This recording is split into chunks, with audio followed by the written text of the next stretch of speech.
letter never read, a silence never meant. For 10 winters, 2 people carried the weight of the same wound, believing it belonged to only one of them. Tonight, the seal breaks at last. We begin now. The cupboard under the stairs at Grim Old Place had not been opened in years. The brass handle was dulled by a film of something that was not quite dust, not quite soot. The residue of a house that had once held too many secrets and too few windows. Hermione Granger knelt before it in the hush of a November afternoon, her knees pressed into the cold floorboards, a cup of tea cooling forgotten on the stair behind her. She had promised Harry she would sort through the last of it. The Order's old correspondence, the ledgers, the inventories in Sirius's crabbed hand. All of it had been stuffed into this cupboard in the autumn of 1998 and left to rot behind a charmed lock that no longer remembered why it had been set. 10 years. 10 years of silt and silence. And now Harry wanted the house cleaned out before the baby came. And so here she was, breathing in the tooth of old parchment and the faint mineral scent of mildew. She worked methodically, the way she always did. Letters into one pile, ledgers into another. Things to burn, for there were always things to burn in a house like this, into a third. The candle at her elbow guttered in a draught that had no source, and she paid it no mind. The house was accustomed to draughts without doors behind them. It was in the second hour that her fingers found the envelope.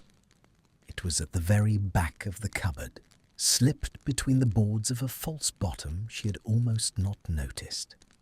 Cream-coloured, heavy paper, the kind that came from stationers who did not advertise. Unopened. The green wax seal was intact, a small hard disc impressed with a serpent coiled around a letter she did not, in the first instant, recognize as an M. And then she did. And then she saw the handwriting. Her breath caught on something hooked behind her sternum and stayed there. The hand was narrow, slanting, the letters drawn rather than written. The hand of someone who had been taught penmanship by a tutor and punished for a smudged page. She had seen it before, on essays turned in to Professor Snape, on the flyleaf of a book once flung across a library table, on the roll of parchment that had once contained the word mudblood, in a margin she had pretended not to notice.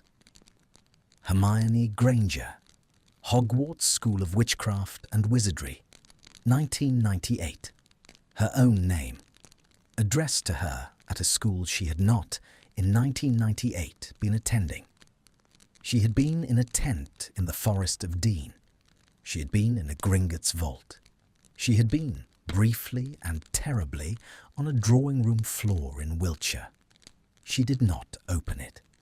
Her first instinct, fierce and animal, was to break the seal with her thumbnail then and there, to know. But the second instinct, the slower one, the one that had kept her alive through a war, closed her fingers around the envelope and held them still. The paper was cool against her palm. The seal was whole. Whoever had intercepted this letter, and someone had, someone from the Order, someone who had not trusted a Malfoy envelope enough to pass it on and had not been cruel enough to burn it, had at least left her that much. The choice. The sealed thing. She sat back on her heels. The candle guttered again. She did not notice. Half an hour passed, and she did not move. The tea went from cool to cold on the stair behind her. The daylight through the fanlight slid from the colour of weak honey to the colour of bruised pewter. Somewhere above her, Creature was muttering to a portrait, and somewhere outside, a carriage rattled over the cobbles of the square, and Hermione Granger sat on the floor of a cupboard with an envelope on her knees and tried to understand what she was holding. 3 days. The thought surfaced before she had quite summoned it. 3 days after. And she did not finish the sentence, not even in her own head, because she had not finished that sentence in 10 years. The scar on her forearm gave a small reflexive prickle, the way it sometimes did when the weather turned, or when a stranger spoke too loudly behind her in a queue. He had written to her. He had written to her 3 days after the drawing room, after the chandelier, after the word carved into her skin by a woman whose grave was now somewhere she had never troubled to learn. He had written to her, and the letter had not arrived, and he did not know that it had not arrived. The thought arrived with such force that she put her hand flat on the floorboards to steady herself. For 10 years. For 10 years he had believed. She did not let herself finish that thought either. Not yet. Because if she let herself finish it, she would have to decide what to do, and she was not yet ready to decide. She stood up. Her knees ached. She put the envelope inside the breast pocket of her coat, which was hanging on the banister, and she went upstairs to wash her hands. And she came back down, and she took the envelope out again, and she sat at the kitchen table, and she looked at it. Hermione Granger, Hogwarts, 1998. The ink had not faded. The paper had not yellowed. There was a preservation charm on it, subtle and expensively done, the kind one laid on letters of consequence. He had meant it to survive. She thought, with a sudden and quite unwelcome clarity, that she could not open it here. She could not open it alone. To open it alone, in this kitchen, in this house that still smelled faintly of Sirius's tobacco and the ghosts of arguments long since concluded, to break the seal with a butter knife and read whatever was inside, and then sit with it by herself for the rest of her life. It was not possible. It was not a thing a person could do. The letter had been written to be read by her, yes, but it had been written by him, and he did not know that she had not read it, and the not knowing had done something to him for 10 years that she could not yet measure, and she would not, she found, compound it by a further act of solitude. She stood up again. She did not let herself think about it, because if she thought about it, she would not do it. She fetched her coat from the banister. She put on her gloves, the soft grey ones, the ones her mother had sent her last Christmas from a country that did not remember her. She put the envelope into the inner pocket. She wound her scarf twice around her throat. She did not look in the mirror. She did not want to see her own face. At the doorstep of number 12, she paused for the space of one breath, and then she turned on her heel and disapparated. The gates of Malfoy Manor rose out of the evening like something drawn in iron ink. She had not been back. She had thought, in the abstract, about never being back, and she had thought, in the abstract, about the possibility of being back one day. And she had assumed that the day, if it came, would be a day of her own choosing, in a court perhaps, or at a ministry function, something public and bounded. She had not imagined this. The sky the colour of cooling lead, the gravel damp beneath her boots, her hand on the iron of the gate and the iron warm, warmer than it ought to have been, because the wards had recognised her and were, in some discreet and mannered way, letting her in. She had not knocked. She walked up the drive. The peacocks were gone. The fountain was dry. The topiary, which she remembered as precisely cut, had grown into itself, softened at the edges, the way things did when no one was watching them closely. At the door, she did not use the knocker. She lifted her hand, and she set her knuckles against the wood, and she rapped 3 times, and the sound was smaller than she had expected. The door opened. He opened it himself. No elf, no servant, just him in shirt sleeves, the cuffs turned back to the forearm, his hair shorter than she remembered, and threaded at the temple with something that was not quite grey, but was on its way. He looked at her, and for the span of a heartbeat, his face did not do anything at all. It simply received the fact of her, the way a still pool receives a stone before the ripples start. Then the ripples started. "Granger." His voice was lower than she remembered, drier. It was the voice of someone who had not used it much that day. She did not answer him. She took the envelope from her pocket. She held it out between them, the paper shaking only a little, because her hand was steady. She had willed it to be steady, but her heart was not, and the paper registered what the hand would not. "This is yours," she said. He looked at the envelope.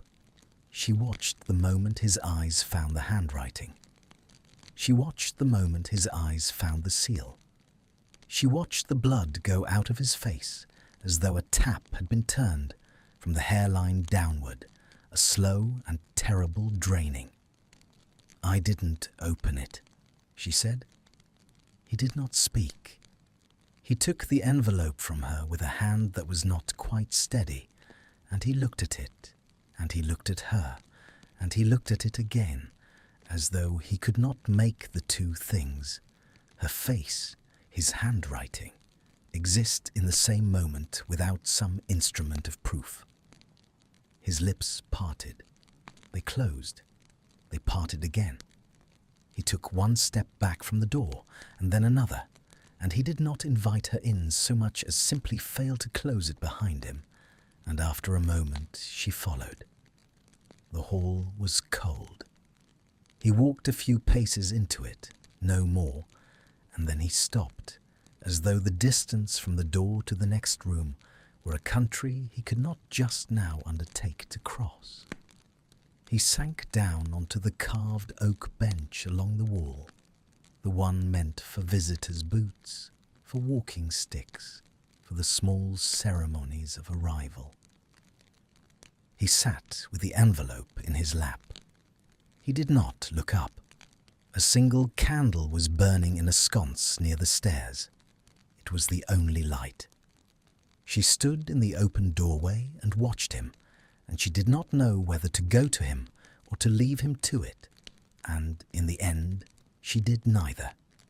She closed the door behind her, quietly, so the latch made only the smallest sound, and she leaned her back against the wood, and she waited. He sat with the letter in his lap for a long time. She did not know how long. The candle guttered once.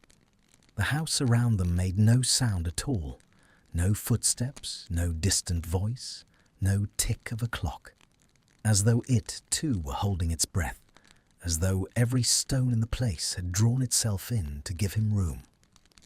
When at last he lifted his head, his eyes were wet. He did not wipe them.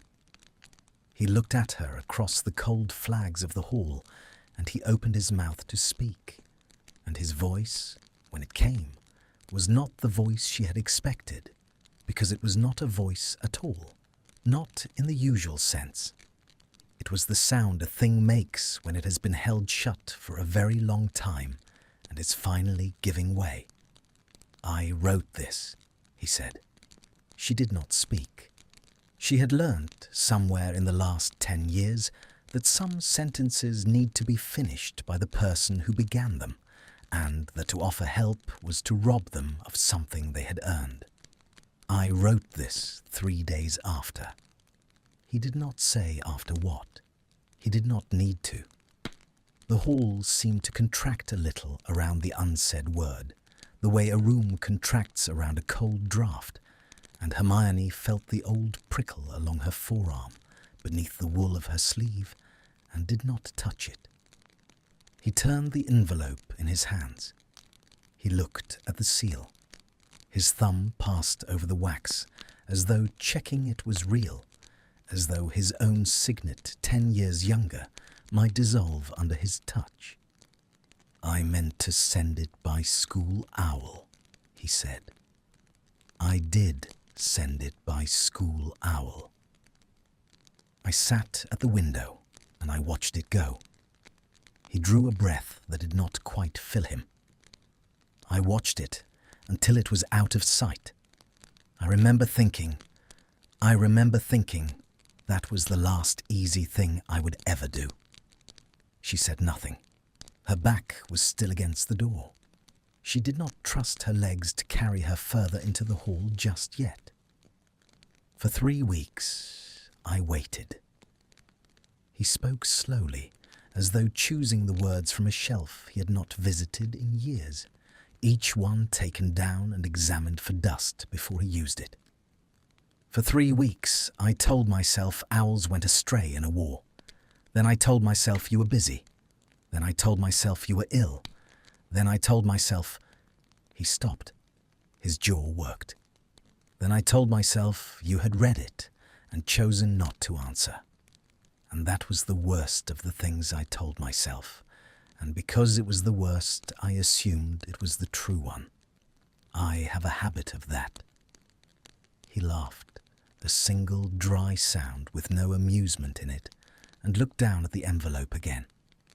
"I thought you had read it," he said, "and put it in the fire, or read it and laughed, or read it and passed it to Potter, and the two of you had...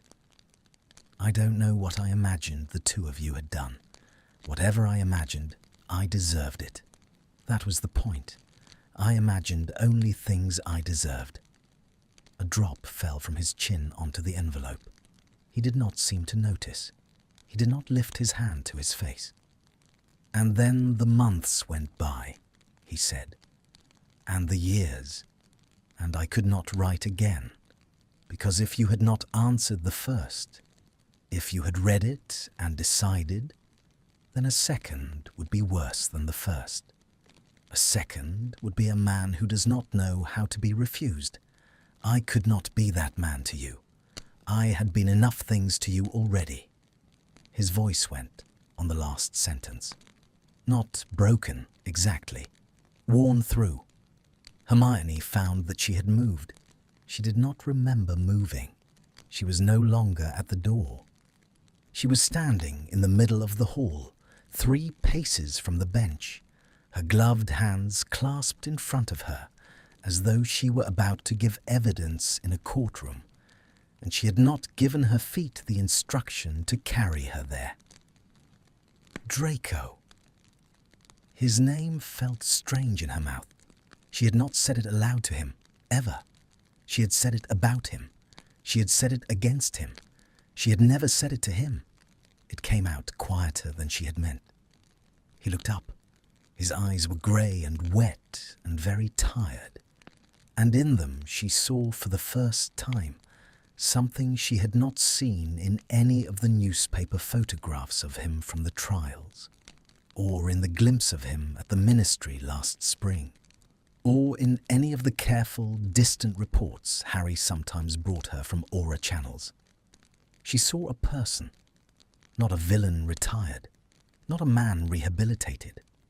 A person sitting on a bench in a cold hall, holding a letter he had written 10 years ago to a girl who had not received it. "I didn't read it," she said. "I want you to hear me say it. I didn't read it.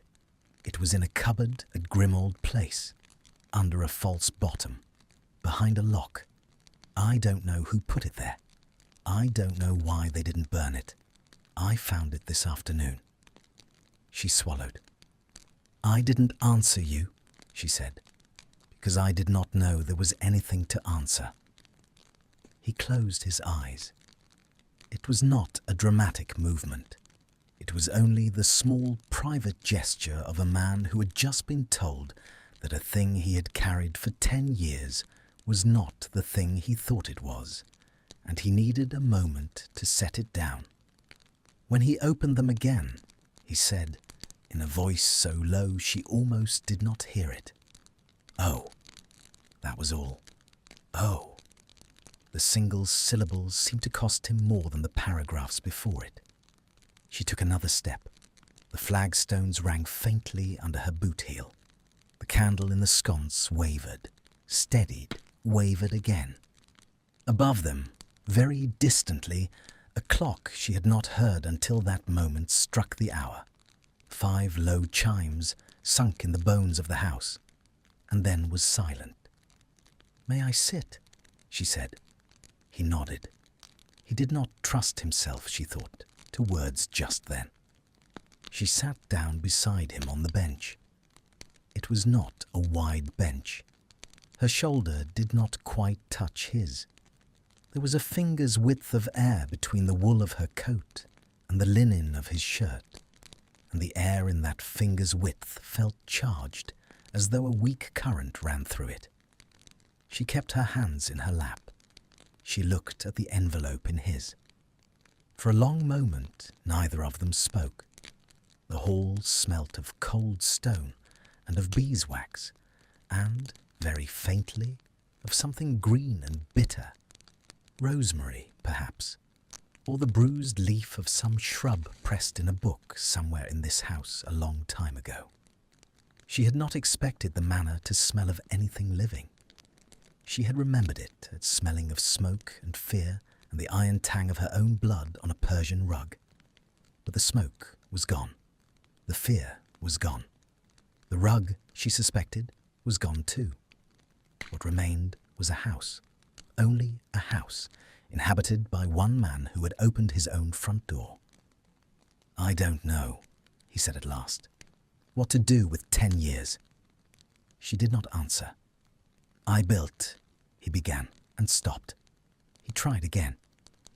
"I built a shape of myself, around the fact of you having read it and having said nothing. I made that shape load-bearing. I do not know now which of the walls will stand without it." "You don't have to know tonight," she said. He almost laughed. It was not quite a laugh. It was the breath a laugh would have used. "No," he agreed. "Perhaps not tonight." He turned the envelope in his hands once more, and then he did a thing that surprised her. He held it out to her. "I can't," he said. She looked at him. "I can't open it," he said. "I wrote it. I remember, I think, most of what is in it. I do not remember all of it. And I cannot." He drew a breath. "I cannot be the one to break the seal. It has been sealed too long. It will not come right from my hand." She took the envelope. It was warm from his. She noticed that irrelevantly. She noticed the small thumbprint of damp at the corner where his tear had fallen. She noticed that her own fingers were steady now, which surprised her, because her pulse was not. "Read it out loud to me," he said. "Please. Now." She looked at him. "Are you certain?" "No," he said. "But I am certain I will not survive not knowing what it said, now that I know you do not." She nodded. She turned the envelope over in her lap. The green wax sat there like a small closed eye. She took off her right glove, finger by finger, and set it beside her on the bench. She put her thumbnail beneath the edge of the seal. The wax cracked cleanly. It made a tiny sound, a small dry snap, no louder than the breaking of a twig under a bird's foot. And yet it seemed, in that hall, in that hour, to be the loudest sound she had heard in years. She drew the parchment out. It was folded in 3. The creases were sharp. It had been folded with care by hands that had been taught to fold a letter properly. She unfolded it against her knee. The hand was the same hand as on the envelope, but steadier here, less hurried, as though he had written the direction last, at the gallop, and the letter itself in a slower register. She glanced at him. He was not looking at her. He was looking at the flagstones between his boots. His hands rested on his knees, palms up, open, as though he had surrendered something he could not name. The candle caught the line of his throat where he had swallowed and not yet recovered. She looked down at the parchment. She read the first words silently to herself to steady her voice, and then she drew a breath, and she began. Granger. Her voice was quieter than she had meant. She cleared her throat. She began again. Granger. I do not know whether you will read this. I do not know whether you should. I am writing it because 3 days ago something happened in this house which I will not name, because I do not have the right to name it, and because if I do not write to you now, I will lose the nerve, and if I lose the nerve, I will lose, I think, the last part of myself that is worth keeping. She felt beside her the smallest movement. His hand had closed, not into a fist, only closed, as though around something invisible he was trying not to drop. She kept reading. I watched. I want you to know that first, because any word that follows will be built on it, and if the foundation is not set straight, the rest will lean. I watched, and I did not stop it, and I will not pretend I could not have. I could have. I did not. There is no sentence I can construct around that fact which makes it a smaller fact, and I will not insult you by constructing one. Her voice did not quite break. It bent. She paused. She did not look at him. She looked at the candle in the sconce, and she waited for her throat to unclose, and then she went on, and her voice, when it came, was steadier than she had feared, because the letter itself seemed to carry her, the way a current carries a swimmer who has stopped fighting it. I am not writing to apologize. I am writing because an apology is the least of what is owed, and I do not want you to think I mistake the least for the whole. I will apologize if I am permitted.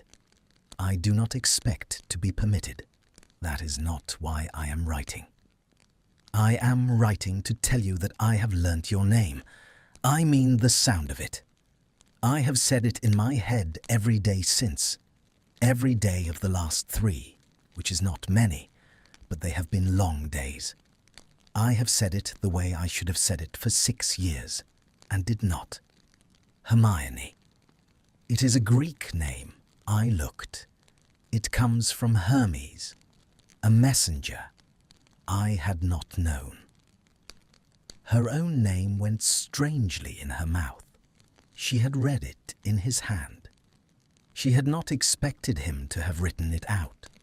She had expected Granger through to the signature, because she had known him only as a boy who used her surname like a small, polite knife. She did not look up. She did not dare. She went on. I do not know what will happen to me after this war. I do not expect it to be good. I am not writing in the hope of leniency or in the hope that you will speak for me, should the question arise. You should not. If you are asked, tell them what you saw. Tell them I watched. Tell them I did not stop it. Tell them the truth, which is the only currency I have left that I did not counterfeit. Do not blunt it on my behalf. A small sound came from beside her. Not a word. Only breath, drawn in sharply and released by stages. I want to tell you one thing, and then I will stop, because I have already presumed upon a page I have no right to. I want to tell you that when you were on the floor of the drawing room and my aunt was above you, I looked at the window. I want to be exact about this. I did not look at you. I did not have the courage to look at you. I looked at the window and I counted the panes. There are 12. I counted them twice, and then I counted the lead between them, because the lead was easier to count than the panes, and I counted it until she was finished, and then I looked at the floor. I want you to know that I did this. I want you to know that I knew what I was doing when I did it. I want you to have, in writing, the shape of my cowardice, because you are owed at least an accurate map of it. I will not soften the lines. Her hands had begun to tremble. The parchment shook very slightly in her grip. She did not try to still it. She let it shake. Beside her, he had lowered his head further. His hair fell forward. She could see only the line of his jaw and the wet track down it, and the place at his temple where the grey had come in early. I do not ask you to forgive me. I ask only that you know I knew. That is the whole of the letter.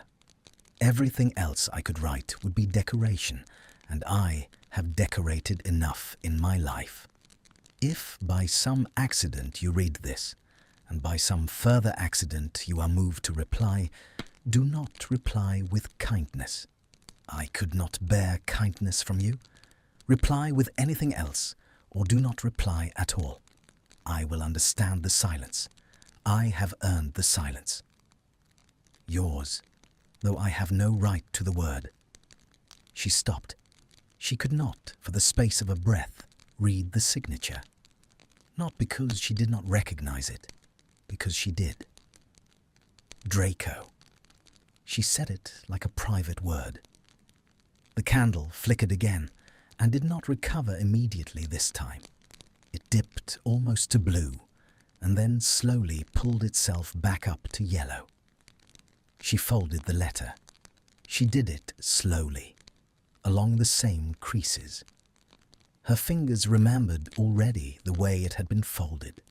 The sharpness at the top, the slight give at the bottom, the narrowness of the final third.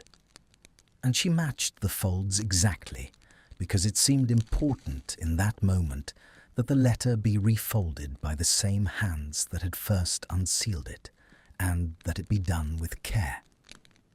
She set it in her lap. She did not look at him.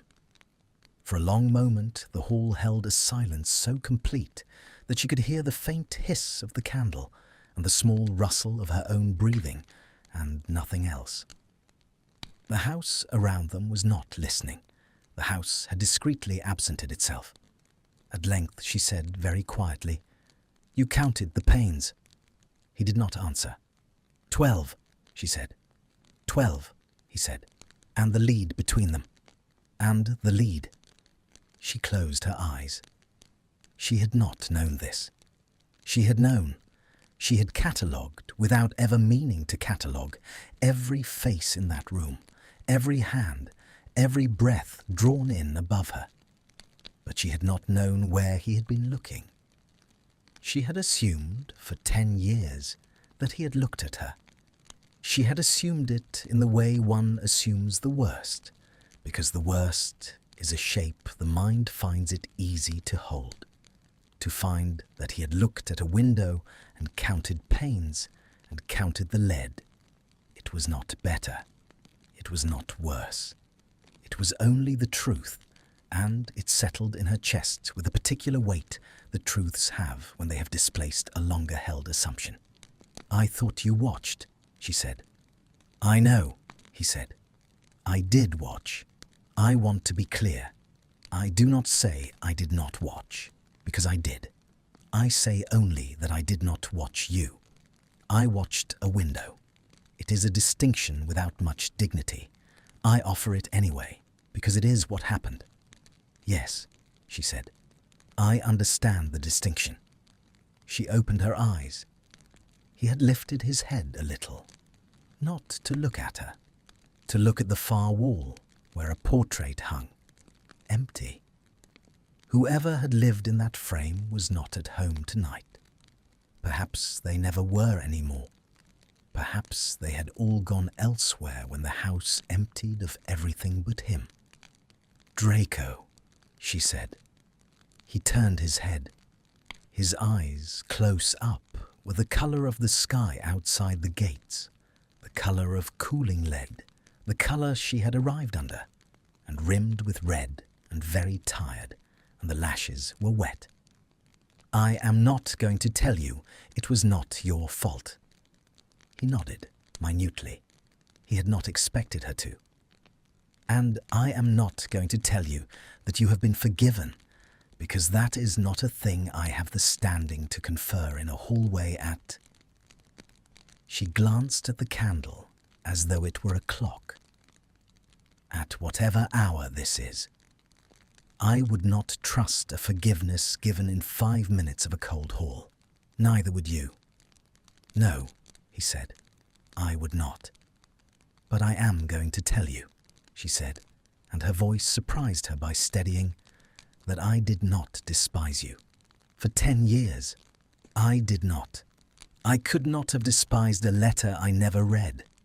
Whatever else you have carried, you can set that down. That one was never yours. His mouth moved. No sound came. She looked down at the letter in her lap, the green wax in fragments, the 3 sharp creases, the hand that had written Hermione. It is a Greek name. I think, she said very carefully, that I should go, not because I want to, because if I stay longer, I will say things I have not yet thought, and I have spent 10 years not speaking to you, and I would rather the next thing I say to you be a thing I meant. Yes, he said. He did not ask her to stay. She thought afterwards that it was the not asking that undid her most. A younger Draco Malfoy would have demanded. A broken Draco Malfoy would have begged. This one, this weathered temple-grey shirt-sleeved man on a visitor's bench, only said yes and left her the dignity of the door. She stood. Her knees were stiff from the cold of the stone. She put her glove back on, finger by finger. She picked up the letter. She hesitated. Keep it, he said. She looked at him. It was yours, he said. It was always yours. It only took a long way round. She nodded. She put it into the inner pocket of her coat, the same pocket in which she had carried it across London, and she felt the small weight of it settle, as though it had found the place it had been travelling toward. She walked to the door. At the door, she paused. She did not turn. She said, with her hand on the latch, I will write to you. Behind her, very quietly, he said, You do not have to. I know, she said. That is why I will. She opened the door. The evening air came in, cold, wet, smelling of the gravel and the yew hedge and the faint iron of the distant gates. And she stepped out into it, and she closed the door behind her with the same small click with which she had closed it on arrival. She did not disapparate from the step. She walked. She walked down the drive, slowly, past the dry fountain, past the softened topiary, past the place where, as a girl of 17, she had been dragged by her hair. And she did not look at that place, and she did not look at it either. She only walked past it, as a grown woman walks past a piece of her own history that no longer has the authority to stop her. At the gate, she laid her hand on the iron. The iron was warm. She stood there for a moment with her hand on the gate, and she thought about the letter in her pocket, and the man on the bench in the hall, and the 10 years that had passed between the writing and the reading. And she thought that she had come to this house tonight to deliver something. She had not expected to leave carrying it. She turned the handle. The gate gave under her hand, soundlessly, and she stepped through, and the wards settled closed behind her like a held breath released, and the lane outside was dark, and somewhere, very far off, an owl called once, and was answered, and the sound of the second owl was further off than the first, and Hermione stood in the lane with her hand still half raised from the gate, and understood that she did not yet know how to get home. She did not mean the geography. The geography was simple. A turn of the heel, a tightening of intent, a small private vertigo, and she would be in her own sitting room in Islington with the kettle on and the cat complaining. She meant the other kind of home, the interior one, the one she had lived in for 10 years, which had been built on a floor plan she had just that afternoon discovered to be wrong. She walked. She walked for perhaps a quarter of a mile along the lane before she disapparated, and the walking helped in the way that walking sometimes does, because the body moving forward persuades the mind that forward is a direction that still exists. It was past midnight when she sat down at her kitchen table. She had not eaten. She had not lit the fire. She had taken off her coat and hung it on the hook beside the door, and then stood for a long time looking at it, because the letter was in the inner pocket, and she could see the faint square of its shape through the wool, and she did not want to put the coat out of sight. She had made tea, eventually, because that was what one did. She had put it in front of her. She had not drunk it. Crookshanks, who had been old for years, and was now old in the way that old cats become, slow, imperious, indulgent of human nonsense, climbed into her lap with the deliberation of a magistrate taking his chair, and settled there, and began to purr with the asthmatic steadiness of a badly wound clock. She rested her hand on his back. The purr went up her wrist and into her arm, and did not quite reach the place where it was needed, but it came close. She took the letter out. She laid it on the table. She did not open it again. She did not need to. The words had gone in through her voice and settled somewhere under her ribs, and they were there now whether she reread them or not. Hermione. It is a Greek name, a messenger.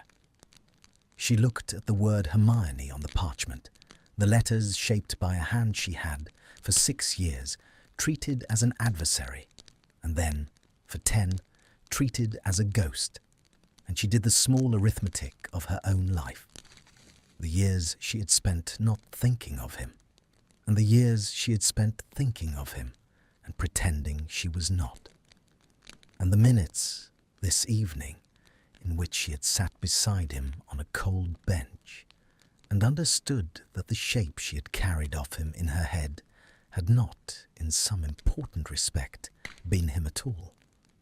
She thought she should be angry. She waited to be angry.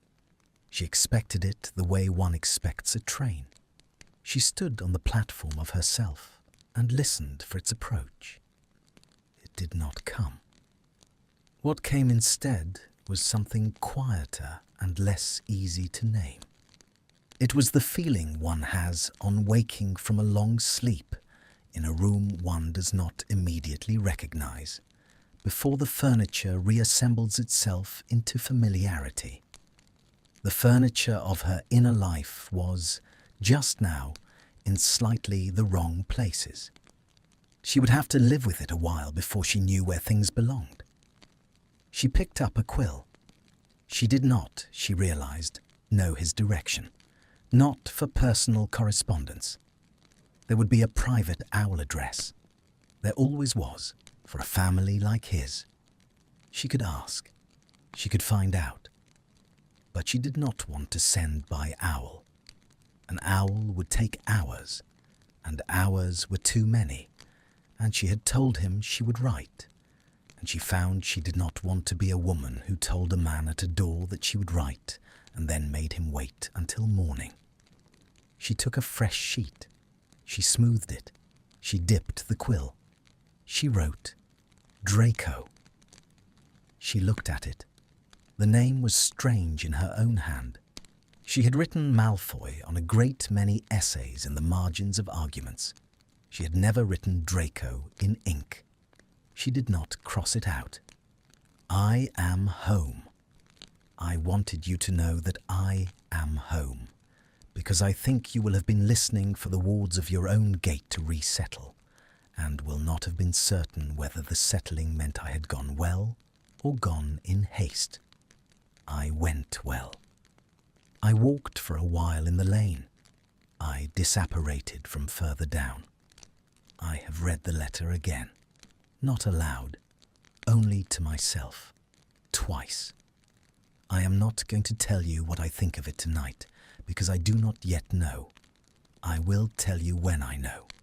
I wanted you to have, in the meantime, this one sentence, so that you do not build anything tonight on what you do not yet have. You are not despised. You are not despised. Whatever else is unsettled between us, that much is settled. Sleep if you can. Hermione. She read it through. She crossed out nothing. She folded it in 3. She sealed it with a plain blob of red wax, because she had no seal to press into it, and she had never wanted one, and tonight she was glad of that. She did not send it by owl. She walked to the fireplace. She threw a pinch of powder. She did not step in. She only knelt on the hearthrug and spoke his name into the green flame, and waited. The connection was slow to open. She thought for a moment that he had closed the flue for the night. Then the flames guttered, thinned, and parted, and she saw, as through thick glass, a room she did not know. A library, by the look, the corner of a desk, the foot of a tall lamp, and then his face, kneeling to meet hers, his hair mussed on the side he had been leaning on, his collar undone, one hand braced on the hearthstone. Granger! He had not, she noticed, called her by her first name either. Not yet. Not aloud. They were both, she understood, being careful with the few words they had between them that were new. I'm not coming through, she said. I only wanted to give you this.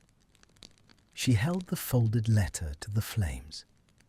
He reached, the paper passed through the green, and she felt, for an instant, the warmth of his hand on the other side of the fire, not touching hers, only near it. And then he had the letter, and she had withdrawn her fingers, and he was looking at it in his palm. Don't read it now, she said. Read it upstairs, after I've gone. He did not argue. He nodded. Good night, Draco. Good night, he said. And then, as the flames began to narrow, Hermione. Her own name, in his voice, caught her on the way out of the fire. She was already rocking back on her heels. She paused there, off balance, her hand on the hearth, and she looked at him through the last inch of green, and he looked at her, and neither of them said anything more, because there was no need to, and the flame closed, and the room went dark, and she was kneeling alone on her own hearthrug with her palms flat on the stone, and her heart doing a thing it had not done in a decade. In the days that followed, she tried to work. She went to the ministry. She sat at her desk. She read drafts of the Muggle-born Registry Commission's final report and annotated them in the margins with the small, exacting hand that her colleagues had learnt to fear. She attended a meeting. She attended a second meeting. She drank tea that she did not taste and ate a sandwich that she afterwards could not have described. At the edges of every page she read, the letter was present, not intrusive, only there, the way a window is there in a room, something one is not looking at, but which is letting in the light by which one reads everything else. On the third day, an envelope came to her office by Owl. The handwriting was the same hand, 10 years older. The seal was not green wax now. It was plain. He had thought about that, she understood. He had not wanted her to flinch at a serpent twice in 1 week. She opened it at her desk, with the door closed. Hermione, thank you for the sentence. I did build nothing on it because you asked me not to. I only set it on the table beside the bed and left it there. And in the morning it was still there, which is more than some sentences manage. I do not wish to press upon the time you have said you need. I write to say only that I am in London next Tuesday on a matter at Gringotts. If you should wish, for any reason or none, to meet me for a quarter of an hour, I will be at the tea room above Flourish and Blots between 3 and 4. If you do not come, I will understand, and I will not write again until you do. Yours, and this time I claim the word, though provisionally, Draco. She read it twice. She folded it. She put it in her desk drawer under a ministry paperweight in the shape of a small brass scales, and she went back to her draft, and at the bottom of the next page she annotated a comma, which did not strictly require annotation, because her hand had needed somewhere to put its attention that was not the drawer. On Tuesday, she went. She told herself, as she walked up Charing Cross Road, that she was going for a quarter of an hour. She told herself that a quarter of an hour was not a commitment to anything. She told herself that a tea room above a bookshop in the middle of the afternoon was the most public and bounded thing in the world, and that she could leave at any moment without drama, and that nothing that happened in such a place could be of consequence. She was lying to herself about all of it, and she knew she was, and she went anyway. The tea room was small, 3 tables, a window onto the alley, a brass urn that hissed. He was at the table nearest the window, and he had not sat down to wait for her. He was standing beside the chair, because he had been raised to stand when a woman entered a room, and 10 years and a war and a ruined name had not unlearnt him of it. She came to the table. He drew back the chair opposite him, and she sat, and he sat, and neither of them spoke for long enough that the woman at the urn came over and asked, not unkindly, what they would be having, and he answered for them both, because Hermione had not yet found her voice, and he ordered her tea correctly, without sugar, with a thin slice of lemon, which meant that at some point in some year he had watched her order it and had remembered. She noticed this. She did not comment. When the woman had gone, he said very low, "You came." "I said I would write," she said. "I didn't say I would come. I decided on the way." "On the way here, or on the way up the stairs?" She almost smiled. She did not. She said, "On the stairs." "Then I am honoured by the last 6 steps," he said. And for the first time since the hall at the manor, for the first time perhaps in any room they had ever shared, she felt at the corner of her mouth a small involuntary lift, and she saw across the table the corresponding small adjustment in his jaw, the faint easing of a muscle that had been held tight, and she understood that something between them had, without either of them quite deciding it, begun to change shape. The tea came. He paid. She let him, not because she wished to be paid for, but because she had the sense that small, ordinary gestures were, for him, a kind of language he had not been permitted to use toward her in any previous life. And to refuse him, the gesture would be to refuse him the sentence. They drank their tea. They spoke of small things. He asked after her work. She told him, briefly. He asked whether the commission was likely to pass its recommendations, and she said she did not know. And he said, with the dry precision she remembered from schoolrooms long ago, "You know, you only do not wish to say, because to say would be to hope, and you are superstitious about hope." She looked at him sharply. He did not apologize. She drank her tea. She asked him, at length, what his business at Gringotts had been. He said it had been the closing of his mother's estate. He said it in the tone of a man reporting a concluded weather event. She said she had not known his mother had died. He said it had been 2 years in January. She said she was sorry. He said, "So am I." Not for the reasons one is supposed to be. We were not on terms at the end. But she was the last person in the world who had known me as a small child, and one underestimates, until one loses it, the weight of being known that far back. Hermione did not answer. She set her cup down. She thought of her own parents in Australia, in a life she had written for them, who did not know her at all, not as a child, not as a woman, not as anything. And she looked at the surface of her tea, and she did not say what she was thinking, because it did not, in that moment, belong to her to say. It would have been a theft to place her loss next to his, as if the two were of a kind. He saw, she thought, that she had not answered. He did not press. This, too, was new. Or perhaps, she corrected herself, it was not new. Perhaps it had always been there, in him, the capacity to hold a silence without trying to fill it, and she had simply never been in a room quiet enough with him to notice. At 4:05, he looked at the window, and then at her, and he said, "I said a quarter of an hour. I have had nearer to an hour. I will not press the 4th quarter." "No," she said. "Don't."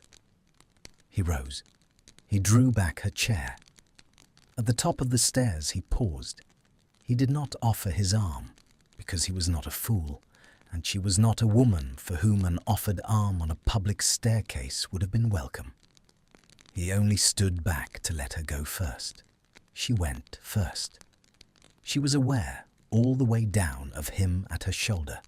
Not close, a respectful pace behind, but present. The warmth of him at her back like a small additional sun. At the door of the shop, she turned. "I'll write," she said. "Yes," he said. "Tomorrow, probably. Whenever." She went out into the alley. She did not look back. She was aware that he did not either look after her. They had, without discussing it, arrived at a small courtesy between them, which was that they would not watch one another leave. The correspondence began. It began carefully. Short letters at first. 4 lines, 6 lines, 8. She wrote from her kitchen at night. He wrote from the library at the manor, by a lamp she had seen once through a green fire. They did not, either of them, write anything they would have been ashamed to have read aloud in open court. They wrote about books. They wrote about a bill in the Wizengamot. they wrote about the weather, which was the province of people who have not yet earned the right to write about themselves. Then, gradually, the letters lengthened. By the end of the second month, she was writing him pages. He was writing her back. He had a way of constructing a paragraph that she had not suspected in him in school. He used semicolons like a man who had thought about them. He made her laugh once over a description of a ministry functionary at a charity dinner, a single line drawn like a caricaturist's stroke that caught the man exactly. And she laughed alone in her kitchen and then sat with the laugh in her throat for a long time afterwards, because she had not known he could make her laugh, and the knowledge rearranged something. He wrote about his mother, not all at once, in pieces. The way she had sat at a window at the end and refused to speak to him because she had been unable to forgive him for surviving what his father had not. The way she had, nevertheless, left him a letter, not a long letter, not a loving one, saying only, "Live. It is the only revenge I permit you." He wrote that sentence out for Hermione, and then wrote, "I have not yet determined whether I am obeying her. I suspect I am not." She wrote back, "You are. You only mistake obedience for performance. Revenge by living is a quiet verb." He did not answer that letter for 3 days. When he did, he wrote, "You make sentences I would have crossed the room as a boy to contradict. I cross them now only to read them twice." She read that line in her kitchen, alone, at 10 o'clock at night, and she put the letter down on the table, and she put her face in her hands, not from grief, not from anything easy to name, and she sat like that for long enough that Crookshanks climbed from the chair opposite into her lap and placed his considerable weight against her chest, which was his way of insisting that a matter be noticed. She noticed it. She noticed that she had not, for some weeks now, been waiting for the anger to arrive at the station. She had stopped standing on the platform. She had, without meaning to, walked out of the terminus altogether, and was somewhere in the town beyond, in a street she did not yet have a name for. In March, he asked if he might see her. He did not phrase it as an invitation to the manor. He wrote, "There is a walk I take on Saturdays along the river east of Henley. It is not my land. It is only a footpath. I have taken it most Saturdays for 3 years. If you should happen to be east of Henley on a Saturday at about 11, you would find me near the second stile. I do not ask you to happen to be there. I tell you only that I will be." She went. She had told herself she would not. She had told herself over the whole of Friday that she would not. She told herself on the train that she was going only to prove to herself that she was the kind of woman who went where she wished, and that she might as well arrive at Henley as at any other place. She told herself, walking up the footpath in a coat she had that morning, spent more time selecting than she would ordinarily admit, that she was merely taking the air. She found him at the second stile. He was leaning on it with his forearms crossed along the top bar, looking at the water. He did not hear her coming, or perhaps he did, and chose not to turn. She stopped a few paces behind him. She watched him for a moment, the set of his shoulders in a dark coat, the bare head, the hair that wanted cutting, the line of his profile against the winter light. And she understood, with a small interior tremor that had nothing to do with the cold, that she had come to look at him. That was all. That was the errand. She had come to look at him in ordinary daylight, beside a river, without the frame of a hall or a table or a fire, and to learn whether the shape she now carried of him would survive the ordinary daylight. It did. He turned. He saw her. He did not smile. He was not, she had learnt, a smiler. But something in his face did the work of a smile without requiring the expression, and he said, "You happen to be east of Henley." "I happen to be," she said. He stepped back from the stile and offered her his hand, not as a suitor, only as a man helping a woman over a wooden bar in a muddy field. She took it. His hand was cold through the glove. She climbed the stile. She let go of his hand on the other side. He did not try to hold it. They walked. They walked for nearly 2 hours. The path followed the river through low meadows stiff with frost, past a pair of fishermen who did not look up, past a mill that had not turned in a century, past a line of alders where a kingfisher went by them like a blue bead drawn on a thread, and was gone before either of them could say so. They spoke, and they did not speak, and the not speaking, she found, was as easy as the speaking. At a place where the path bent away from the water, he stopped. He looked at her. He said, "I have thought this week about the letter." "I know," she said. "I have thought about the fact that I wrote it 3 days after and sent it, and believed for 10 years that it had been read. I know. I have been trying to understand," he said, "what it means that I wrote it. Not what it means that you did not receive it. What it means that I wrote it at all. I have not, in my life, been a person who wrote letters of that kind. I was not raised to. I had not practiced. I do not know where the letter came from in me. I have been trying to locate the room in myself that the letter came out of, and I cannot find it. The door is there. The room behind it is not a room I have been in since." She looked at him. The wind off the river lifted a strand of her hair across her mouth. He did not reach to move it. He had not, since the stile, touched her. She thought he would not, unless she gave him to. "Perhaps," she said, and her voice was quieter than she had meant. "The room has been waiting for you to come back to it." He looked at her for a long moment. He said, at last, "Perhaps it has been waiting for you to come back to it." She did not answer. The kingfisher did not return. The fisherman went on, not looking up. The river went on moving, cold and slow and grey-green, at the edge of the frozen meadow. And neither of them moved, for what felt like a long time.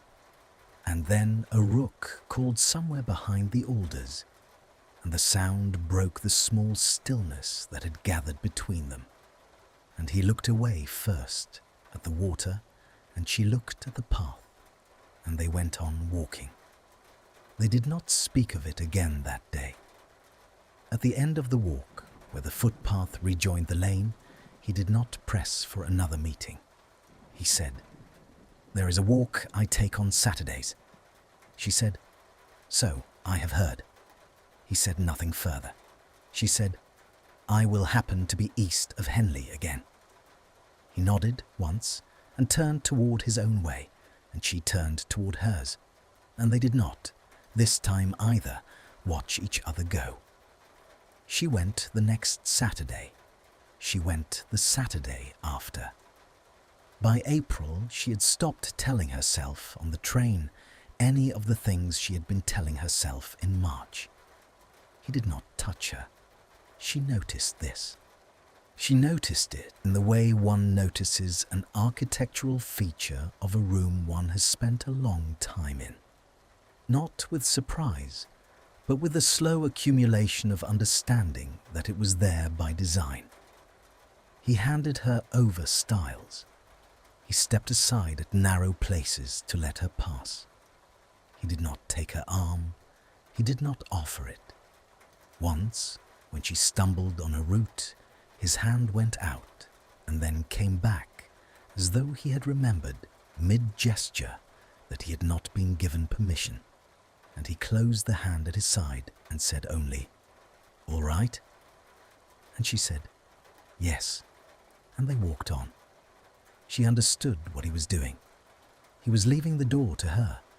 He was leaving every door to her, every small door, every hinge of every small door, and he was not going to be the one to put his hand to any of them. He had, she thought, learnt that lesson somewhere, perhaps in a courtroom, perhaps in a drawing room, perhaps in the long private tribunal of 10 years alone. And he was not going to unlearn it now for any reason, least of all the reason of wanting to. She found, to her own surprise, that it made her want to open every door. She did not open them, not yet. She walked beside him, and she laughed once or twice, and she watched the way his shoulders moved under his coat, and she carried home every Saturday a small new piece of the shape of him that had not been in her hand the Saturday before. In May, the rain came. It came on a Saturday when she had already taken the train to Henley, and she had not thought to bring a proper coat because the sky at Paddington had been the colour of washed linen, and the sky at Henley, by the time she stepped out of the station, was the colour of a bruise under the skin. He was at the stile. He had a coat over his arm, his own, heavy wool, the colour of wet slate. And when she came up, he did not say anything. He only held it out. She opened her mouth to refuse, and then, looking at the sky, closed it. She took the coat. She put it on. It was too large for her. The shoulders fell past her own, the hem nearly to her boots. It smelt of him, of cold air and of something like bergamot, and of the faint, dry smoke of a library fire. And she stood inside it for a moment with her arms not yet through the sleeves, and she did not look at him, and he did not look at her, and neither of them, for a beat, moved. "We should go back," she said. "Yes." "There is a tea room at the bridge." "Yes." They walked. The rain began before they reached the lane. It came down soft at first, then in earnest, and by the time they pushed through the door of the tea room at the bridge, a low-ceilinged place of dark beams and steamed windows, with 3 old men at the hearth, and a woman behind a counter who did not look up from her newspaper. They were both wet to the skin at the edges, and his hair was dark with it, and her hair was past saving, and she laughed. For the second time in his hearing, a small, startled breath of a laugh, because there was nothing else to do with the state of them. He looked at her when she laughed. He did not look away. She took off his coat. She handed it back. He hung it on a peg by the door, beside her own thin one, and he followed her to a table at the back, under a low window that looked onto the river, and he pulled out her chair, and he sat opposite her, and the woman at the counter came over with the bored politeness of a woman who had seen more weather than people, and he ordered tea for them both, and scones, because they were there to be eaten, and she did not tell him she was not hungry, because she found, oddly, that she was. They ate. They drank tea. The rain went on outside, steady, grey, without malice. The window beside them fogged at the edges and cleared in the middle, where the heat of the room met the cold of the glass.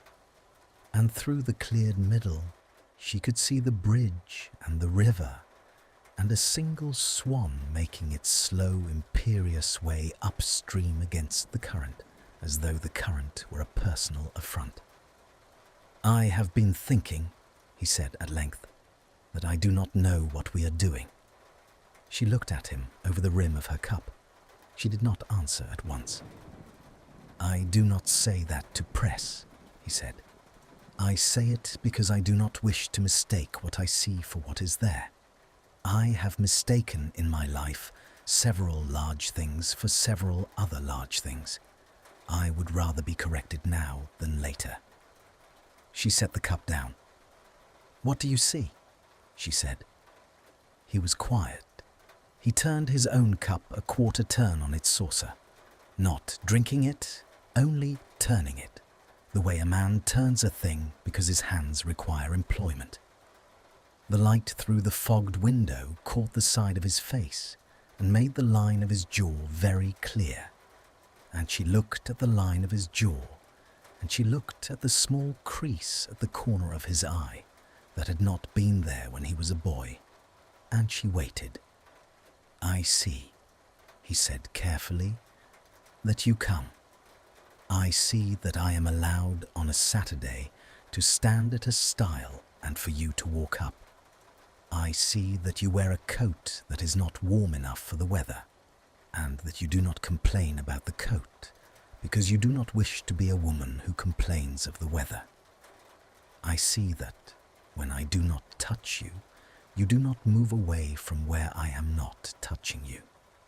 I see a great deal. I do not know what any of it means. I have not, in my life, learned to read what I am looking at." She drew in a small breath. "Draco," she said. "Yes." "I do not know either." He looked at her. "I want to be honest with you," she said. "I have been honest with you in every letter I have written you, but I have not been honest with you in any of them about the thing that is in fact between us, because I have not known how to name it, and I have been afraid that to name it wrongly would be to spoil it. I am still afraid, but I think the greater danger now is not naming it." He did not speak. He did not move. He was, she thought, holding very still. The way one holds still in the presence of a wild animal one does not wish to startle, except that the animal was not in the room between them. It was in each of them, separately, and they were each holding still for their own. "I did not despise you," she said. "I told you that in the hall. I meant it. It is still true. But what I did not say, because I did not on that night know it, is that I have not despised you for much longer than I thought." She looked down at her cup. "I do not know when I stopped," she said. "I do not think there was a day.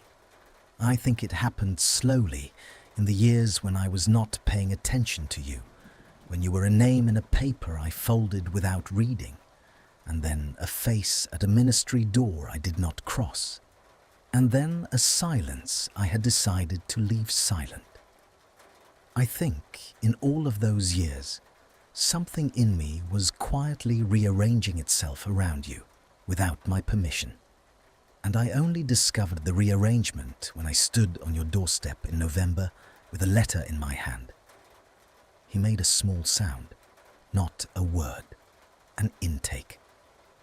"I am not saying," she said, "that I am in love with you. I am saying that I do not know that I am not.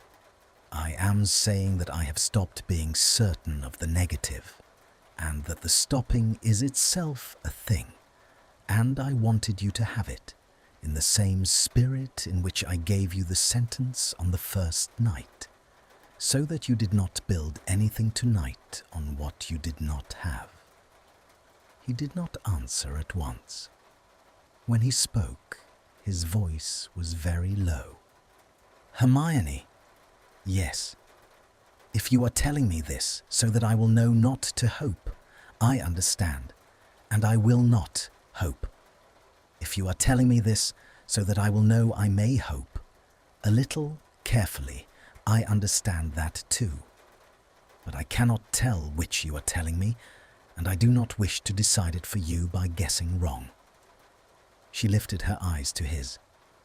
"I am telling you," she said, "that you may hope carefully." He closed his eyes. He did not cry this time. He only closed his eyes, and his mouth did a small thing that was not quite a smile and not quite a tremor. And after a moment, he opened his eyes again, and he looked at her, and he said, "Thank you." "For what?" "For the adverb." She almost laughed. She did not. She said, "You are welcome to the adverb." They sat there a little longer. The rain went on. The swan was gone from the window. The three old men at the hearth had not looked up, and would not, and the woman at the counter had gone back to her newspaper with the air of a woman who had seen all the weather and most of the people, and would not now be surprised by either. When at last they rose to go, he helped her into her own thin coat at the door, and he put on his wet heavy one, and at the threshold he paused with his hand on the latch, and he said, without looking at her, "May I walk you to the station?" "Yes," she said. He opened the door. The rain had eased to a fine drift, the kind that does not fall so much as hang in the air. They stepped out into it together, and at the step, his hand, coming down from the latch, passed very near to hers, and for the space of a single stride their knuckles brushed. Not a taking, not a holding, only the briefest brush of the back of his hand along the back of hers, and neither of them acknowledged it, and neither of them moved away, and they walked on toward the bridge with the rain in their hair, and the lamplighter on the other bank just beginning his rounds, lifting his long pole to each wrought iron stem and coaxing the flame up inside the glass, one small yellow bloom after another along the far quay, so that by the time they reached the bridge, the river had acquired a second bank made entirely of light. They did not speak on the bridge. Their knuckles did not brush again, and neither of them contrived for them to. The brush at the tea-room door had been an accident, or had been permitted, at most, to be described as one, and to repeat it would have been to admit it, and they were neither of them ready to admit it. Not out here, not in the wet evening, not with the train less than half an hour away. At the station, he did not go onto the platform with her. He stopped at the barrier. He said, "I will write on Monday." "So will I." "Hermione." "Yes. Do not—" He paused. He corrected himself.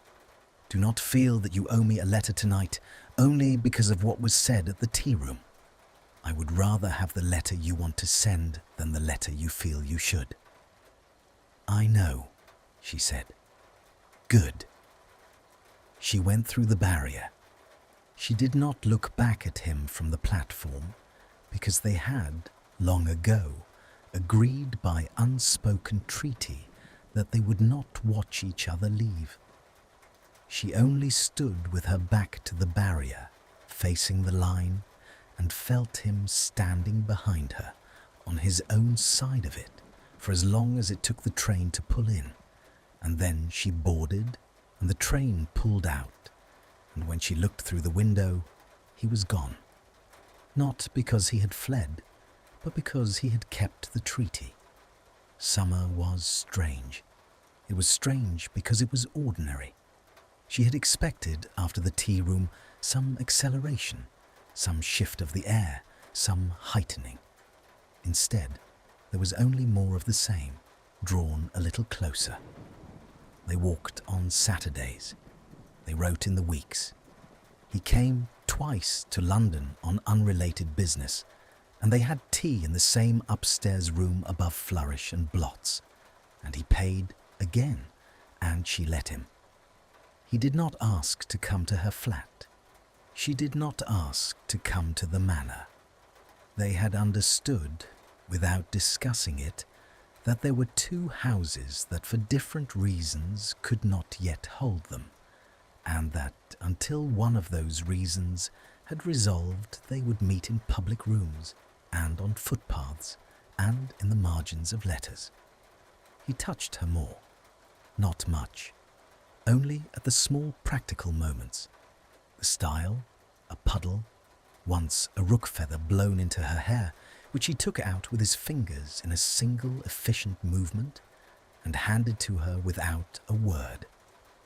Each of these touches was a fraction longer than strict necessity allowed. She counted them. She was aware that she was counting them. She was aware that he was, in his own way, also counting. In July, there was a ministry gala. She did not want to go. She went because her position required it, and because to decline would have invited commentary that she did not wish to invite. She wore a dress of dark green silk that her mother, had her mother known her, would have liked. She pinned her hair up. She put on her grandmother's earrings. She took the flue to the atrium at 8. He was there. She had not expected him.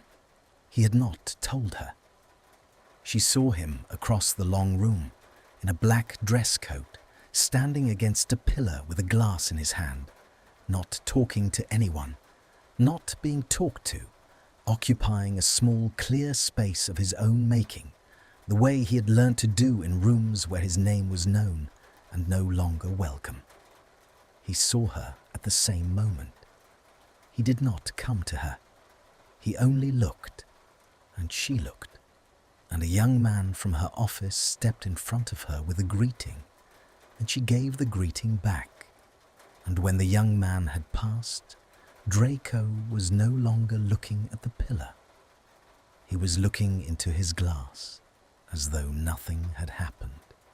It was an hour before they came to be near one another. A patron of one of her committees drew her toward a knot of people at the edge of the dance floor, and the knot shifted and the knot dispersed, and when it had dispersed, she was standing 3 feet from him at the edge of the polished parquet, and the orchestra had just begun a waltz, and he turned and said, as though they had been speaking all along, "You should not let me ask you." "No? I am not an advantageous partner. Half of this room is watching to see whether you will refuse. And the other half? The other half is watching to see whether I will have the temerity to offer." She looked at him. She looked at the watching room. She looked at the polished parquet. She looked at her own gloved hand, and she held it out to him, and she said, quietly, "Have the temerity." Something moved in his face. He set down his glass. He took her hand.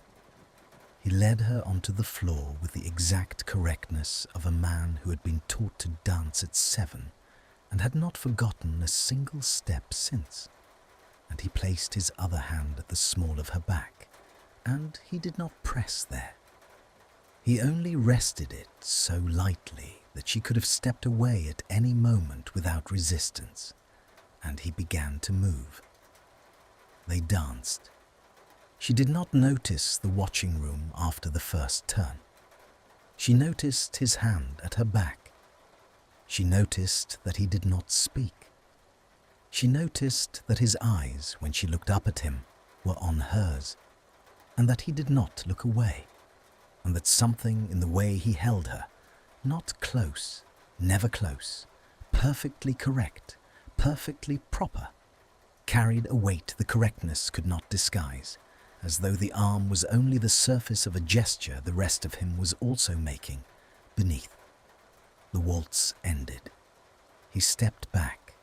He bowed very slightly, a shade deeper than protocol required, a shade less than a declaration, and he offered her his arm back to the edge of the floor, and she took it, and he delivered her there, and he said, "Lo, thank you."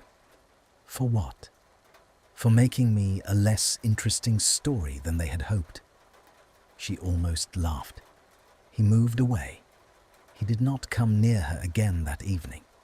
She saw him once across the room in conversation with a man from the Department of Mysteries.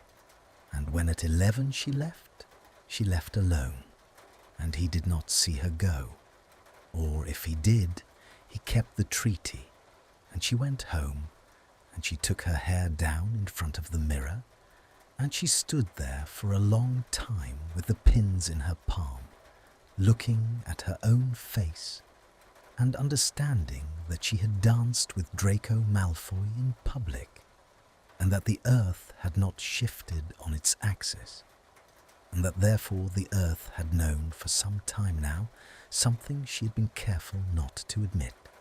In August, he asked her to dinner, not at the manor. He had not, in all this time, asked her to the manor, and she had understood why, and she was grateful. He asked her to a small restaurant in a street off the Strand, the kind of place with a dozen tables and a single waiter and a menu that did not require a menu, because the waiter recited it. They sat at a table at the back. They ate well. He ordered a wine she did not know, and then apologized for ordering without asking, and she said she had not minded, and he said he would ask next time, and the next time sat between them on the tablecloth like a small bright coin neither of them picked up. After dinner he walked her, at her request, along the embankment. The river at night was black and moving. The lamps along the parapet made their own stippled second river in the water.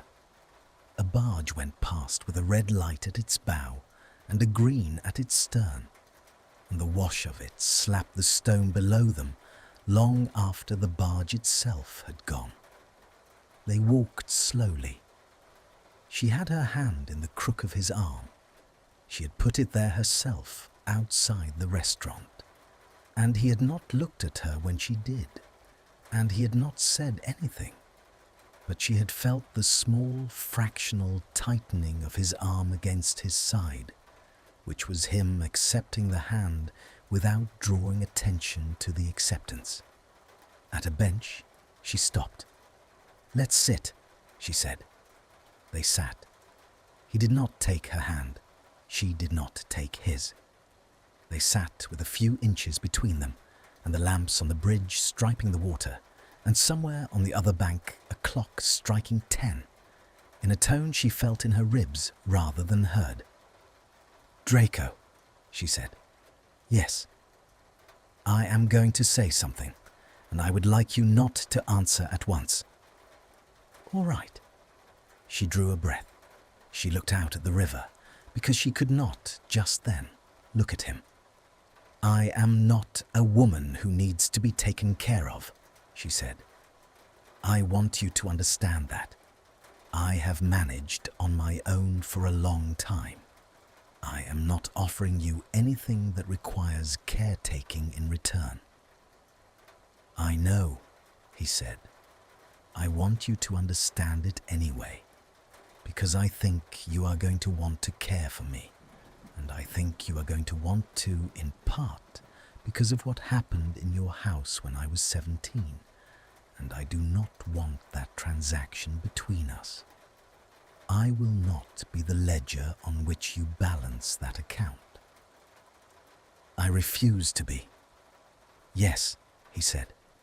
"Good." She looked at him then. "Good?" "I had been afraid," he said, "that you would not say this, and I would have had to. I would have had to because I had seen the shape of it in myself, and I did not want to bring it to you unnamed. I am relieved that you have named it first. I accept the naming. I will not offer you a care that is a settlement. If I offer you care, it will be because I want to, for reasons that belong to this year, and not to that one." She looked at the river. The barge was long gone. The wash had stilled. The lamps went on doing their work. "All right," she said. They sat a little longer. Then she stood. He stood. He offered her his arm. She took it. They walked back along the embankment, and at the corner where she would turn toward her apparition point, he stopped, and he turned her by the arm gently so that she faced him, and he did not let go of her arm, and he looked at her, and her breath caught and did not quite come back, and a small wind from the river lifted the hair at her temple, and his eyes went to the hair and then back to her eyes, and he said, very low, "Not here." She did not understand him for a beat. She looked up at him, at the pale face in the lamplight, at the grey eyes that were not grey now, but almost black with the pupil wide in the dark, and she did not understand. And then she did. He meant not on a public pavement, not with the river at their backs and a clock tolling the quarter somewhere over the water, and a hansom going by with two drunk men in it, laughing at something neither of them would remember in the morning. Not in the first place that presented itself. He had waited nearly a year. He was not going to take a thing like this in a street with a wind off the Thames, as though it were an opportunity to be seized before it closed. She almost loved him then for the restraint. She caught the almost before it became the word, and she tucked it away under her tongue for later, because later, she understood, was now a place they were going. "No," she said softly. "Not here." He let go of her arm. He did not step back. He only let go of her arm, as a man lowers a thing he has been holding and sets it down with care, and he stood where he was, and she stood where she was, and the wind off the water moved between them, and after a moment, he said, "Will you come to the house?" She looked at him. "To the manor?" "No." His jaw moved. "No, I would not ask you there. Not yet, perhaps not ever. I have not decided, and it is not my decision alone. There is a cottage, on the estate, but not of it. My grandmother lived there, at the end. It is 1/2 mile from the main house through a wood. I go there. It is where the library is that I write you from. It is not the manor. It is only a house, with a roof and a kitchen and a door I painted myself last summer, badly." He stopped. He drew breath. "Come to the cottage," he said. "Now, if you will. Not now, if you will not. Next Saturday. Any Saturday. I am telling you, it is there." She did not answer at once. She thought about her flat, dark and narrow and full of books that would not miss her. She thought about Crookshanks, who had a bowl in the kitchen and a door in the window, and would, in the indifferent manner of cats, be fine. She thought about the letter in the drawer of the bureau, the first letter, the one that had started all of this, which lived now in a small cedar box she had bought for it, because it had seemed to her that a thing that had travelled 10 years to reach her deserved a house of its own. She thought about the nearly a year she had spent walking toward this corner in this wind, and she thought about the hansom that had gone by, and the river behind her, and the lamps on the bridge, and she said, "Now." He took her side along. She had not been apparated by another person in years. She had forgotten the particular intimacy of it, which is not the intimacy of a hand at the waist so much as the intimacy of a shared destination, of placing the whole of one's intention inside another person's for the space of a breath and trusting them to bring it out the other side intact. He did. They arrived on a flagged path in a wood at night, under trees she could not name in the dark, and the air smelt of leaf mould and of the green thin scent of a nearby stream. and there was a house at the end of the path, low, with a light in one window and a door that was, indeed, slightly unevenly painted. He did not let go of her arm when they arrived. He did, after a beat, but only after he had made certain her feet were under her, and he said, a little unevenly, "This way." The door opened under his hand. There was no charm on it, only a latch. Inside, a small hall flagged like the path, a coat stand, a pair of boots. To the left, a kitchen with a range still warm from the afternoon. To the right, the library.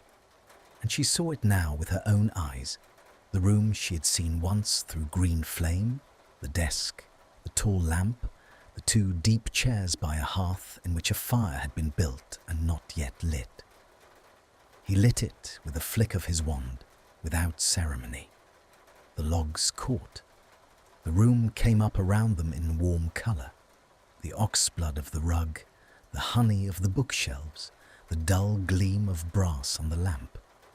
And he turned to her in the middle of it, and he did not move toward her, and he did not move away. "Your coat," he said. She took it off. He hung it on the stand in the hall. He came back. He stopped at a distance that was not quite within arm's reach, and he looked at her, and he said, "I have no instructions for this. I have thought about it for 11 months, and I have arrived at nothing that resembles a plan. I am telling you this so that you will not assume, if I do the wrong thing, that I am doing it on purpose. I am doing it on no purpose at all. I have not been educated in this room." She almost laughed. Her throat was too tight for it, but something of the laugh reached her eyes. "Neither have I," she said. "That is a relief." "Is it?" "Yes." She took a step toward him. He did not move. She took another step. Now she was within arm's reach, and he did not raise his arm, because he had promised himself, she understood, some promise about not raising it first. She thought, very well, and she raised hers. She put her hand, gloveless, against the side of his face. He closed his eyes. His skin under her palm was cool and faintly rough at the jaw where he had not shaved since morning, and she felt, against the heel of her hand, the small, hard hinge of his jawbone, and against her fingers the softer stretch of skin in front of his ear, and against her thumb the faint, uneven pulse at his temple, which was not steady. She felt him breathe. She felt him try not to turn his face into her palm, and then give up and turn into it, very slightly, the way a cat turns into a caress while pretending it is doing something else. "Draco," she said. He opened his eyes. "Yes," he said. "I am going to kiss you now." "Yes," he said. "Please." She rose onto the balls of her feet. She was not a tall woman. He was not a short man. The geometry required it. And she brought her other hand up to the other side of his face, and she held his face between her hands, and she closed the last inch between them, and she kissed him. It was not an elegant kiss. It was not the kiss from any book. His mouth was warm and slightly dry, and hers was warm and slightly unsteady, and for the first second, neither of them quite knew what to do with the fact of it, with the sheer unlikely happening of it, after a letter in a cupboard and a bench in a hall and a hand on a stile, and a waltz in a watching room, and a bench by the river, and a hansom going by. And then, in the second, his hands came up. They came up slowly, as though he was still not certain he had been given leave, and they settled at her waist, not pulling, only resting, the way his hand had rested at her back in the waltz. And she made a small sound against his mouth that was not a word, and his hands at her waist tightened, very slightly once, and then softened again, and the kiss became a kiss. She felt, under her hands, the small tremor in his jaw. She felt, under her mouth, the place where he was trying not to shake and not quite managing. She felt, along the whole front of her, the heat of him through his shirt, and the faint catch of a button against her own dress, and the fine small sensation of a man who had lived a long time on very little, and was being, just now, fed. She broke the kiss first, not far, only enough to breathe. She kept her hands on his face. He kept his hands at her waist. Their foreheads came together, because foreheads do, in such moments, without anyone deciding it. And they stood like that, breathing, for the space of several slow heartbeats, with the fire making small, gentle noises in the grate beside them. "Oh," he said. It was the same "oh" as in the hall in November, when he had understood she had not read the letter, and it was not the same "oh" at all. The first "oh" had been the sound a thing makes when a weight is set down. This one was the sound a thing makes when a weight is picked up, a weight one has chosen and intends to carry and is glad of. "Yes," she said. "I had not. No, I do not want. I know. I am not going to ask you. I know, Draco. I know." He drew back just enough to see her face. His hands stayed at her waist.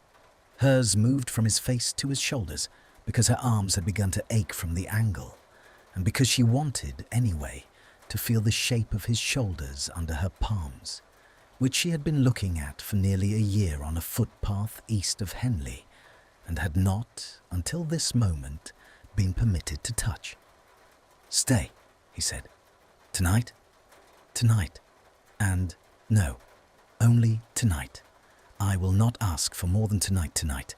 Tomorrow I will ask for tomorrow. I am trying to learn the pace of this." She smiled. It was a small smile. It had been a long time coming. "You are learning it well enough," she said. "I am being taught it," he said, "by a very patient teacher." "I am not patient. Ask anyone." "I have asked no one. I have only observed." She laughed. It was the third time in his hearing, and the easiest. He looked at her when she laughed, and this time he did not try not to, and the look on his face was one she had not seen him wear before, not in any hall, not in any tea-room, not on any footpath. It was the look of a man who has, against all the evidence of his life, been given a thing he did not earn, and who has understood at last that the correct response to such a gift is not to refuse it out of conscience, but to accept it with both hands and to spend the rest of one's life being worthy of the acceptance. "Stay," he said again. "Yes," she said. "I am staying." Very late, when the fire had burnt down to a red eye in the grate, and they had talked about nothing and everything from the two deep chairs they had not, in the end, sat apart in. She went to fetch her coat from the stand in the hall, not to leave, only to take from its inner pocket the thing that had been travelling with her, now for nearly a year. She brought it back to the library. She held it out to him. The envelope. Cream-coloured, the green wax in fragments where she had broken it open in a cold hall at the beginning of everything. The parchment inside it refolded along its original creases. "Keep it now," she said. "You said once that it was mine. I want it to be ours. I want it kept here, in this house, because this is the house it was travelling to. It only took a long way round." He took the letter. He looked at it for a long moment, at the handwriting of a boy of 18 who who had written in terror and contrition and had believed for 10 years that his words had been read and despised. And then he looked at her, the woman those words had in fact been travelling toward all along. He laid the letter on the mantel between a brass candlestick and a small chipped porcelain bird his grandmother had loved. And he came back to her, and he took her hand, and he raised it to his mouth, and he kissed her knuckles, not as a courtier, only as a man. And he said, "Welcome home." Outside the wood was quiet. A single late owl called once, and was not answered this time, because there was no need. And inside, in the warm oxblood light of a room at the end of a long path, at the end of a long year, at the end of a long silence, a letter that had not arrived in 1998 had, at last, found its address. So that's the end. Thank you for staying until the last word. I want to say something simple. This story is about a letter, but really it is about silence, about all the things we do not say, about all the things we think the other person know, but, but they don't. 10 years, 10 years they both carried the same wound, and neither of them knew. He thought she read it. She did not even know it existed. And the silence between them was not real. It was only a letter in a cupboard. I think we all have letters like this. Maybe not on paper, maybe a message we never sent, a word we never said, a door we never knocked on. And we tell ourselves a story about why the other person stayed silent, and the story is almost always wrong. So maybe this is a small reminder: if something in your heart said, send the letter, knock on the door, do not let 10 years pass, because sometimes the silence is not what you think it is. Sometimes the other person is waiting too. If this story touched you, please leave a like, write a comment, tell me what you felt. I read everyone, and come back next time. I have more stories to tell you. Take care of yourself and take care of the people you love. Good night.